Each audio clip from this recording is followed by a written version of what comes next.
Hello, I'm Catalina Patiño, and I'm an industrial designer. I graduated just last year from the Pontificia Bolivariana University, and I love my career. I did an emphasis in social and community design, so that's mostly what I have my hands on. And where do I work? I work in a company called Palenque Tours. I've been working there almost since I started my studies. So it's been 5 years working as a tour guide. Even though I work with other companies as well, Palenque would be like my main one.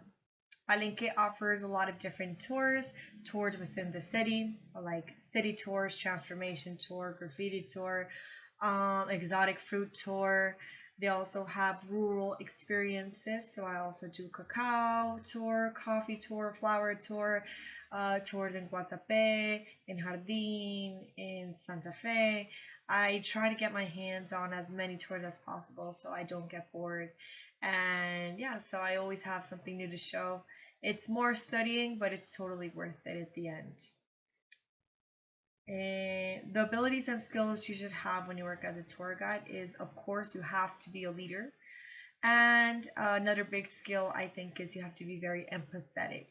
You're working with different people every single day, and these people look for different experiences, and you have to be able to read what they want. Tourism is not just about reciting the same things over and over again, even though you do have to memorize some dates, some names, some places. It's more of how you tell the story and how you keep that person entertained. You have to have in mind that these people are paying a lot to come to your country, then paying a lot to come to your city to do that specific tour, and a lot of times they have a one chance opportunity to really get to know what you are going to show them. And of course, they are on vacation, so they're looking for a very good time. When you're a tour guide, you have to put all your mess and all your drama away and just concentrate on that person for a while and just give him the best always. Um, the importance of English in my job is humongous. It's fundamental because all the tours I do are in English. Most of my clients are from, well, the United States, from Canada, and Europe. Even though Europe has many countries and these countries speak different languages, a lot of times clients that are from France, Germany, Dutch clients will book the tours in English. So you're constantly speaking with people of different cultures, and sometimes you're speaking with people, like I say, where English isn't even their first language. So you have to be very clear and you have to have a very good level for them to understand you. And of course, well, if you do the tours in English, you have a better pay, and if you have a third language, it's even a better pay. So, I have studied French and I have studied Portuguese, but I feel more comfortable in English. I think I'd have to practice much more before I start doing tours in those other languages. Have you experienced some troubles or difficult situations as a guide? Not very big troubles. Sometimes it's more of a cultural thing where there will be people that are more closed, that are more shy. So it's just harder to break their shell and kind of get your way in. But after a few minutes or a few hours or whatever time it takes, I am capable of breaking that shell. And most of the tours I've done have come out pretty well. I've been very lucky as well. Um, I've never had like a very, very picky client. And if it's kind of picky, I'll just kind of, yeah, slither my way off of the trouble. Maybe the biggest difficult situations that I've had are more for climate issues. Maybe in some tour it rains a lot, so you have to change your path and you have to look for a cafe. Yeah, you have to change the tour, but again, like I just change it if it's necessary, and yeah, just make sure they have a good time, even though it's not what they were expecting. Mm, let's say the worst case scenario I've had was in a rural experience. I was in a coffee tour, and we were in a farm that it has very inclined hills. And well, some people are not used to the height difference and used to these mountains. So there's been a couple times where going up the mountains, you'll lose your breath and it's kind of scary. You have to slow the tour down. In one occasion, I had a girl that had severe asthma and had to run down, look for an inhaler, run back up. But again, it lucky for me, it has never got out of hand. Mm, have you suffered accidents at work? No. No, not myself. Like I said, mostly the more of like the breathing situations, but me, no. I've been very lucky. I think tourism companies are not aware of the risk that the guides and the tourists have, because a lot of the people that work in these companies are in the office every single day, and they don't leave the office, they don't do the tours, so they at the end of the day don't really know what they are offering. And I think this is very serious because a lot of times when you're a guide, you meet the client just when the tour is about to start. You don't really have that access to the client beforehand, and sometimes the people of the companies don't really recommend the correct things, maybe the correct shoes or the bug spray, well, different things that the clients could use and well just don't know. I think it is very important to include locals in the tours because just like I like my community design, I also like my community tourism. I think it's fundamental that everybody is benefited off tourism. The money shouldn't go one way. The money shouldn't only be for the guide or for the company. I think if you're going into community, if you're entering like a different town, that community has to be benefited. And the company is obligated to look for ways to integrate them into the tours. It may be offering food or just talking about their projects. I don't know, but you really have to have that in mind. I talked a little about that in the writing evaluation. In 5 years, I see myself still working as a guide because I love my job, but hopefully with my own company.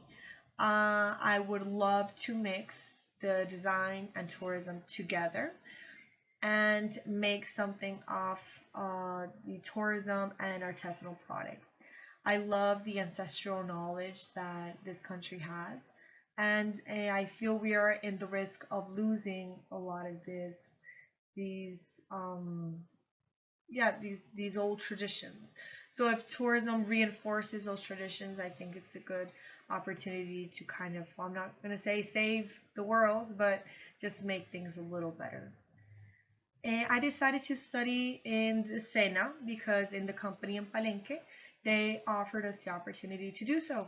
They said it would be a shorter time and that we would have our technology and our diploma as a tour guide. So of course, why not? I also, well, before when I was studying the laws, before when I was working, the laws weren't so strict. Whereas now that tourism in Colombia is growing at such an exponential speed, it's very necessary to have everything legal and have people actually prepared for the job. And what is a plus when working as a guide? There's a lot of pluses.